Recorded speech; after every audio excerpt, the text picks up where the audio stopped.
আপনারা শুনছেন হুমায়ূন আহমেদের 'আসমানেরা তিন বোন' পর্ব ৭। তাঁবুর বাইরে পায়ের আওয়াজ। কে আসবে এত ভোরে? ভিক্ষুক শ্রেণীর ছেলেপুলে আগে এরকম আসতো। তাঁবুর পাশে ঘুরঘুর করত। ফেলে দেয়া বিয়ারের ক্যান, কোকের ক্যান নিয়ে যেত। এমনকি সিগারেটের খালি প্যাকেটের প্রতিও তাদের আগ্রহ। ইদানিং সিকিউরিটি টাইট হয়েছে। বিদেশিদের তাঁবুর পাশে কাউকে আসতে দেয়া হয় না। তাহলে এত ভোরে কে আসবে? রহমতুল্লাহ বাবুর্চি মগ ভর্তি গরম কফি নিয়ে এসে ঘুম ভাঙায়। সেই সময়ও হয়নি। ঘড়িতে বাজছে ৭টা। বাবুর্চির আসার সময় ঠিক ৮টায়। নি পোর্টার বলল, হু ইজ দেয়ার? কে? পয়সা ক্ষীণ স্বরে বলল, আমি। নি পোর্টার তৎক্ষণাৎ তাঁবুর বাইরে এসে চিন্তিত গলায় বলল, তুমি? Is anything wrong? কোনো বিপদ হয়েছে? পয়সা বলল, না। এসো, ভেতরে এসো। পয়সা তাঁবুর ভেতর ঢুকলো। বাইরে দাঁড়িয়ে থাকতে তার খুবই অস্বস্তি লাগছিল। সবাই কেমন অদ্ভুত চোখে তাকাচ্ছিল। তাঁবুর ভেতর ঢুকে সেই অস্বস্তি পুরোপুরি কেটে গেল। সার্কাসের মেয়ে এমনিতেই তাঁবুর ভেতর স্বস্তি বোধ করে। তাদের জীবনই কাটে তাঁবুতে। তার উপর এই তাঁবুটা নি পোর্টারের, অন্য কারণ না। মিস কয়েন, ভোরবেলা তোমাকে দেখে বিস্ময় পেয়েছি। পয়সা বলল, আমি ভোরবেলা হাঁটতে বের হয়েছিলাম।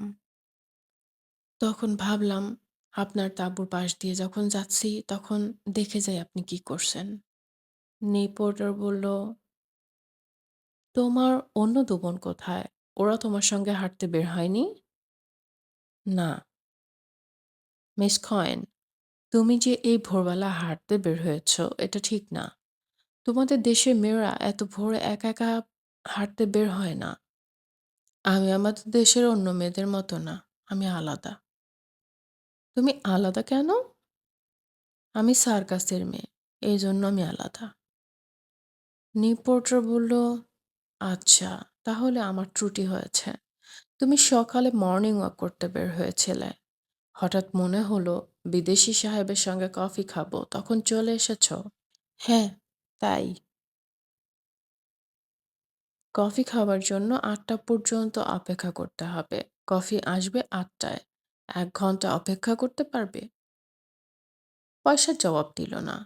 সে তার মাথায় পেঁচানো নীল রঙের স্কার্ফটা খুলে ফেলল। ঝাঁকি দিয়ে মাথার চুল ঠিক করলো। তার খুবই অদ্ভুত লাগছে। তার কেন জানি মনে হচ্ছে এই তাঁবুটাই তার ঘরবাড়ি। মিস কয়েন, আমার মনে হয় তুমি আমাকে কিছু বলতে এসেছো। যা বলতে এসেছো বলে ফেলো। পয়সা বলল, আপনার চোখের যে নীল রং সেটা সবসময় একরকম থাকে না। কখনো বাড়ে, কখনো কমে। এটা কি আপনি জানেন? তুমি কি এ কথাটাই বলতে এসেছো? হ্যাঁ। চোখের নীল রং কি তোমার পছন্দ? না। তোমার কী রং পছন্দ? কালো। আচ্ছা বেশ, আমি চোখ কালো করে ফেলব। পয়সা বিস্মিত হয়ে বলল, কিভাবে? কালো রঙের কন্টাক্ট লেন্স পরলে চোখ কালো হয়ে যাবে। আবার ধরো তুমি যদি নীল রঙের কোনো কন্টাক্ট লেন্স পরো, তাহলে তোমার চোখ। পয়সা আগ্রহের সঙ্গে বলল, দেন আমার চোখ নীল করে। দেখি নীল চোখে আমাকে কেমন লাগে। আমার সঙ্গে কন্টাক্ট লেন্স নেই। লেন্স লাগানোর জন্য ঢাকায় যেতে হবে। আচ্ছা, আমি ব্যবস্থা করব। কবে ব্যবস্থা করবেন? যত দ্রুত পারি ব্যবস্থা করব।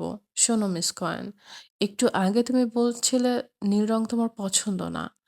এখন আবার বলছো তোমার নিজের চোখ নীল করতে চাও। ব্যাপারটা কি বলো তো? পয়সা বলল, একটু আগে আমি মিথ্যা কথা বলছিলাম। নীল রং আমার পছন্দ। রিপোর্টার বলল, মিথ্যা কথা দিয়ে দিন শুরু করলে সারাদিন মিথ্যা কথা বলতে হয়, এটা কি তুমি জানো? না। এটা হলো আমার দাদিমার কথা। আমার ধারণা কথাটা ঠিক। আমি অনেকবার লক্ষ্য করেছি, যেদিনই আমি সকালে মিথ্যা কথা বলেছি, সেদিন ঘুমোতে যাওয়ার আগ পর্যন্ত আমাকে মিথ্যা কথা বলতে হয়েছে। এসো মিস কয়েন, একটা চুক্তি করি। তুমি আমার সঙ্গে মিথ্যা কথা বলবে না। যা জিজ্ঞেস করি তার সত্যি জবাব দেবে। আমি সবসময় সত্যি কথা বলি। শুধু আপনার সঙ্গেই মিথ্যা বলি। কেন? আমি জানি না কেন। আমার ধারণা তুমি জানো। না, আমি জানি না। এই তো আবার মিথ্যা কথা বলছো। পয়সা হেসে ফেলল। কোনো কারণ নেই, অথচ তার কি যে আনন্দ লাগছে। একটা বড় সমস্যা হয়েছে। তার চোখে পানি এসে যাচ্ছে। সাহেবের সামনে কেঁদে ফেলা মোটেই ঠিক হবে না। ব্যাটা একগাদা প্রশ্ন করবে। সত্য কথা বলা হচ্ছে নাকি মিথ্যা বলা হচ্ছে, এই নিয়ে ঝামেলা করবে। পয়সার যে কাজটা করতে হবে তা হচ্ছে ব্যাটা যাতে কিছু বুঝতে না পারে সেইভাবে মাথার স্কার্ফটা হাতে নিতে হবে। সেই স্কার্ফ মাথায় জড়াবার সময় কৌশল করে এক ফাঁকে চোখ মুছে ফেলতে হবে। সেটা কি সম্ভব হবে? পয়সা, তুমি কাঁদছো কেন? কাঁদছি না। অবশ্যই কাঁদছো। তোমার চোখ দিয়ে টপ টপ করে পানি পড়ছে। কেন কাঁদছো? জানি না কেন কাঁদছি। অবশ্যই তুমি জানো। জানলে জানি। আপনার কি?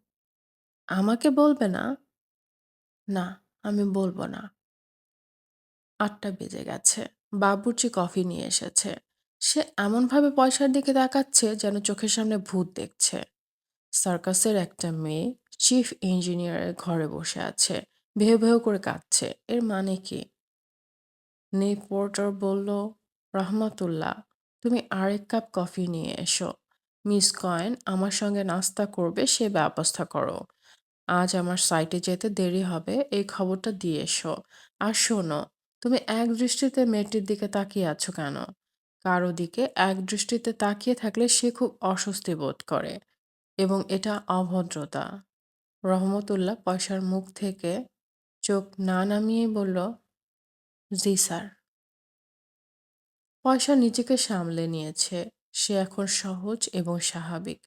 গুটগুট করে গল্প করছে, হাসছে, যেন এই তাঁবুই তার ঘরবাড়ি। গল্প শেষ করেই সে যেন তাঁবু গোছাতে শুরু করবে। ময়লা কাপড় ধোয়ার জন্য আলাদা করবে। পয়সা বলল, আচ্ছা, আপনি কি লক্ষ্য করেছেন? আমরা ৩ বোন যখন দড়ির খেলা দেখাই, তখন একটা সময় ৩ বোন দড়ির মাঝামাঝি চলে আসি এবং কিছুক্ষণ স্থির হয়ে দাঁড়ায় থাকি। তখন আমাদের ৩ বোনেরই চোখ বন্ধ থাকে। আমি লক্ষ্য করিনি। সার্কাস দেখতে আরেকদিন যখন আসবেন, তখন লক্ষ্য করবেন। অবশ্যই লক্ষ্য করব। আমরা ৩ বোন চোখ বন্ধ করে কিছুক্ষণ দাঁড়িয়ে থাকি কেন জানতে চান? হ্যাঁ, জানতে চাই। আমরা ৩ বোন তখন আল্লাহর কাছে একটা প্রার্থনা করি। আমরা আল্লাহকে বলি, আল্লাহ পাক, তুমি আমাদের বাবা-মাকে ফিরায় এনে দাও। আবার যেন আমরা একসঙ্গ হতে পারি। তোমার বাবা-মা কোথায় গেছেন? জানি না কোথায় গেছেন। ১ম এ মা চলে গিয়েছিলেন। মাকে ফিরিয়ে আনতে বাবা গিয়েছেন। তোমরা রোজ দড়িতে দাঁড়িয়ে প্রার্থনা করো যেন তারা ফিরে আসেন। রোজ করি না। যেদিন সার্কাসের খেলা থাকে সেদিন করি। আমরা ৩ বোন ঠিক করে রেখেছি। যতদিন আমরা সার্কাসে খেলা দেখাবো, ততদিনই দড়ির উপর দাঁড়িয়ে আল্লাহর কাছে এই প্রার্থনা করব। তোমাদের ধারণা প্রার্থনায় ফল হবে? হারানো বাবা-মা ফিরে আসবেন? পয়সা গভীর বিশ্বাসের সঙ্গে বলল, অবশ্যই তারা ফিরে আসবে। আমরা ৩ বোন তো আল্লাহর কাছে আর কোনো কিছুই চাই না। একটা জিনিসই চাই। পয়সা, জি, তোমার গল্পটা যে অত্যন্ত হৃদয়স্পর্শী তা কি তুমি জানো? আমি মোটামুটি কঠিন মানুষ, কিন্তু আমার চোখে পানি এসে গেছে। আমি নিশ্চিত তুমি তোমার বাবা-মাকে ফেরত পাবে। পয়সা চোখ মুছল। এখন তার চোখ ভর্তি পানি। তবে চোখের পানি নিয়ে এখন সে আর বিব্রত না। সে স্কার্ফ দিয়ে চোখ মুছল। নেই পোর্টার বলল, তোমাদের মিলন দেখার খুব ইচ্ছা হচ্ছে। সে দৃশ্য কতই না আনন্দের হবে। পয়সা বলল, আমি এখন যাই। নিপোর্টার বলল, অবশ্যই তুমি এখন যাবে না। আমরা ব্রেকফাস্ট করব, তারপর তোমাকে নিয়ে স্পিড বোটে করে ঘুরতে বের হব। তোমাকে নিয়ে আমার বিশেষ পরিকল্পনা আছে। আজ তোমার অনেক ছবি তোলা হবে। সেই ছবি আমি দেশের বাড়িতে পাঠাবো। আচ্ছা মেয়ে শোনো, তুমি দেখি কেঁদেই যাচ্ছ, এত কাঁদছো কেন? পয়সা বলল, যে যত হাসে তাকে কাঁদতে হয়। আমি খুব হাসি, এই জন্যই আমাকে খুব কাঁদতে হয়। রামসন্না বলেছেন, যত হাসি তত কান্না। বলে গেছেন রামসন্না। রামসন্না কে? আমি জানি না উনিকে, তবে ওনার কথা খুব সত্যি হয়। কথাটা আবার বলো তো, আমি আমার নোটবুকে লিখে রাখি। পয়সা গম্ভীর গলায় বলল, যত হাসি তত কান্না। বলে গেছেন রামসন্না। হারুন সরকার চোখে স্পষ্ট কিছু দেখতে পাচ্ছে না, অথচ ঘরে আলো আছে। তার চোখে ছানিও পড়েনি। তাহলে এরকম হচ্ছে কেন? মৃত্যু কি এসে গেছে? খাটের নিচে আজরাইল বসে আছে ঘাপটি মেরে। খাটের নিচ থেকে আজরাইল তার ঠান্ডা হাত বের করে হারুন সরকারকে ছুঁয়ে দেবে। তখন শীতে শরীর কাঁপতে থাকবে। মৃত্যুর আগে আগে মানুষ হঠাৎ শীতে কাতর হয়। হারুন সরকারের এখনো শীত লাগছে না, তবে শীত লাগার সময় মনে হয় হয়ে গেছে। হারুন সরকারের সামনে যে দাঁড়িয়ে আছে, সে যে তিন বোনের একজন তা বোঝা যাচ্ছে। কিন্তু কোনজন? তিনটি বোনের চেহারাই একরকম। এই জন্যই কি হারুন সরকার ধরতে পারছে না? তুমি কে? নাম কি? জামদানি। হারুন সরকার বলল, তুমি ভালো আছো? জামদানি ফুপিয়ে উঠে বলল, আপনারই কি অবস্থা? হারুন সরকার বলল, হাসপাতাল থেকে চলে আসা ঠিক হয় নাই, ভুল সিদ্ধান্ত হয়েছে। আমি সারা জীবন ভুল সিদ্ধান্ত নিয়েছি। জামদানি তুমি বসো। জামদানি বিস্মিত হয়ে বলল, আমি তো বসে আছি, আপনার সামনের চেয়ারটায় বসে আছি। আপনি কি দেখতে পাচ্ছেন না? হারুন সরকার হতাশ গলায় বলল, সবকিছু ঝাপসা লাগছে। মনে হয় যাওয়ার সময় হয়ে গেছে। অনেক কষ্ট করে সার্কাসটা করেছিলাম। সার্কাস ফেলে চলে যাব, এই জন্যই খারাপ লাগছে। তোয়েবকে পাঠাও, তোয়েবের সঙ্গে আমার জরুরি কথা আছে। সময় কতটা পার হয়েছে হারুন সরকার বলতে পারছে না। তোয়েব সামনে দাঁড়িয়ে আছে, তাকে অন্য দিনের চেয়েও নয়া লাগছে। হারুন সরকার বলল, কেমন আছো তোয়ব? তোয়ব বলল, আপনি কথা বলবেন না, আপনাকে সদর হাসপাতালে পাঠানোর ব্যবস্থা করছি। মরতে হলে এখানেই মরব, হাসপাতালে মরব না। শোনো তোয়ব, আমি এখনো হাতির বাচ্চাটাকে দেখি নাই। হাতির বাচ্চাটাকে এখানে নিয়ে আসো। তোয়ব চলে গেছে। হারুন সরকার হাতির বাচ্চাটার জন্য অপেক্ষা করছে। অপেক্ষা করতে ভালো লাগছে। আসমানি এবং জামদানি, এই দুই বোন এখন তার সামনে। এদের দুজনকে মোটামুটি স্পষ্টই দেখা যাচ্ছে। তৃতীয় জন গেল কোথায়? হারুন গলা খাকারি দিয়ে বলল, তোমরা কেমন আছো?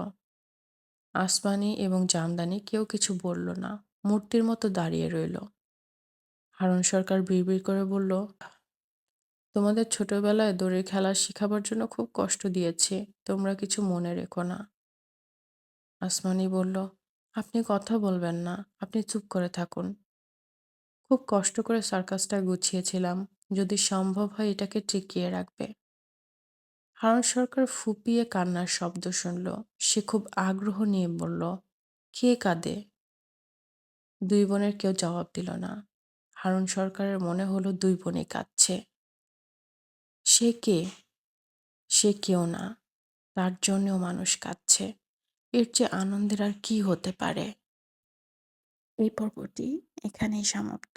ভালো লাগলে একটি লাইক দিবেন, কমেন্টস করবেন। যারা গল্প শুনতে ভালোবাসে তাদের সাথে শেয়ার করবেন আর আমার চ্যানেলটি সাবস্ক্রাইব করবেন। ধন্যবাদ।